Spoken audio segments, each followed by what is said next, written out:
Pernahkah kalian sadari bagaimana lensa kacamata bisa membantu mata melihat lebih baik? Lalu, tahukah kalian bahwa sebenarnya yang dilihat oleh orang berkacamata hanyalah bayangannya saja, bukan benda aslinya?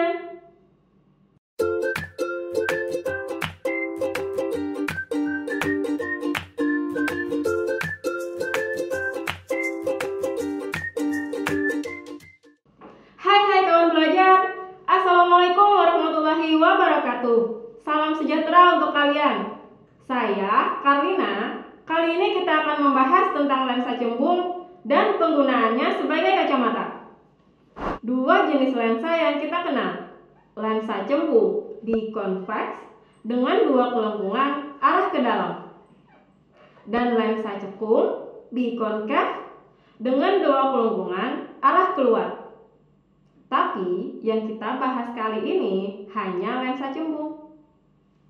Karena dua lensa ini memiliki dua kelengkungan, maka kedua lensa ini juga memiliki dua titik fokus dan dua titik radius. Lensa cembung bersifat mengumpulkan cahaya. Ketika cahaya yang datang sejajar dengan sumbu utama, pada lensa cembung akan dibiaskan menuju titik fokus. Fokus tempat berkumpulnya cahaya bias ditandai sebagai fokus pembias atau fokus bayangan. Sedangkan titik fokus yang lain adalah fokus benda.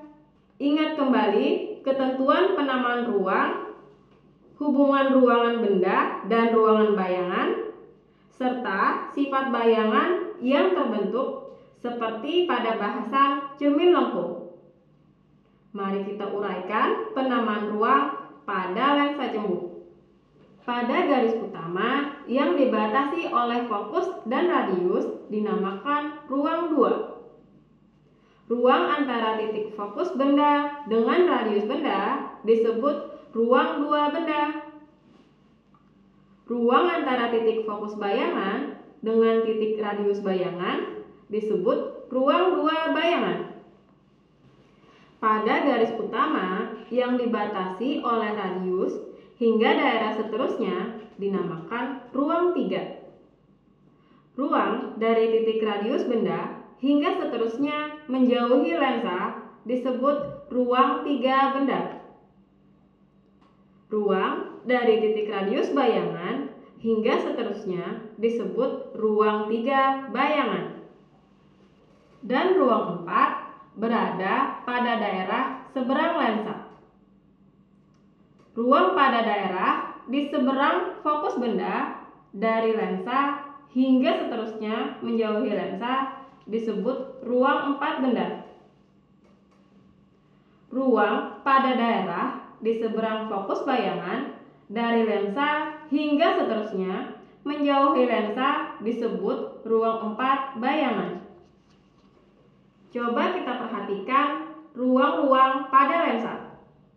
Benda yang akan dibuat bayangan oleh lensa cembung dapat berada di ruang 1, ruang 2, dan ruang 3 benda.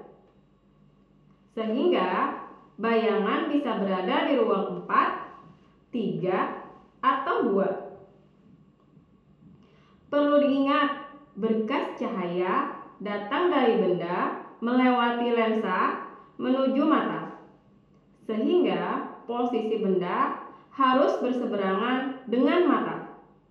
Tidak mungkin kan memakai kacamata untuk melihat benda dengan posisi ini. Seharusnya benda berada di sini, berseberangan dengan mata oleh lensa. Sekarang, mari kita coba menganalisis pembuatan bayangan oleh lensa cembung pada kacamata positif yang digunakan oleh penderita rabun dekat. Tahukah kalian mengapa lensa positif digunakan untuk menolong penderita rabun dekat? Pada cacat mata rabun dekat, mata tidak lagi bisa melihat dengan jelas pada jarak baca normal, yaitu sekitar 25 cm. Ini terjadi karena terlalu sering melihat jauh sehingga mata sulit menyesuaikan lensanya ketika harus melihat benda pada jarak dekat. Orang yang biasanya mengalami rabun dekat adalah orang yang sering melihat jarak jauh, misalnya pilot, nahkoda kapal, dan orang tua yang mengalami penurunan kemampuan penglihatan karena faktor usia. Orang yang mengalami rabun dekat menggunakan lensa positif untuk membuat bayangan dari benda pada jarak baca mata normal di posisi paling dekat yang bisa dilihat jelas oleh mata rabun dekat. Pernahkah kalian mencoba menggunakan kacamata? Apakah bayangan yang dibentuk menjadi lebih besar atau lebih kecil?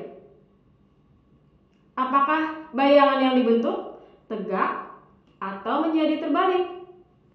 Ya, bayangan yang terbentuk oleh kacamata tidak pernah terbalik.